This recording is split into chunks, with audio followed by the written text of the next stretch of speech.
ప్రతి ఒక్కరికి మెసేజ్లు పంపిస్తా ఉన్నాడు, ప్రతి ఒక్కరికి కూడా ఫోన్లు చేసి చెప్తా ఉన్నారు మీ భూములు జగన్ కాజేస్తాడు అని. అయ్యా చంద్రబాబు, జగన్ ఎలాంటి వాడో నీకు తెలియదేమో, కానీ ఈ రాష్ట్రంలో ఉన్న ప్రతి పేదకు తెలుసు జగన్ ఎలాంటి వాడో అని చెప్పి ఈ సందర్భంగా చెప్తా ఉన్నా. జగన్ భూములు ఇచ్చేవాడే కానీ జగన్ భూములు లాక్కునేవాడు కాదు నీ మాదిరిగా అని చెప్తా ఉన్నాడు.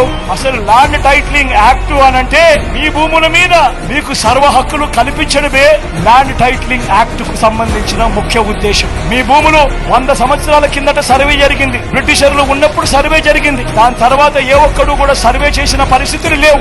ఎక్కడా కూడా 15,000 గ్రామ సచివాలయాలలో 15,000 సర్వేలను పెట్టించి ఏ ఒక్కరు కూడా ఎప్పుడు సర్వే చేసిన పరిస్థితులే లేవు. ఆ పరిస్థితులు లేక భూములన్నీ కూడా సబ్ డివిజన్ జరక్క, భూముల కొలతలన్నీ కూడా సరిగ్గా లేక అమ్ముకునేదానికి కొనేదానికి ఇబ్బందులు పడతా ఉన్న పరిస్థితులలో ప్రజలందరూ కూడా కోట్ల చుట్టూ తిరుగుతూ, రెవెన్యూ అధికారుల చుట్టూ తిరుగుతూ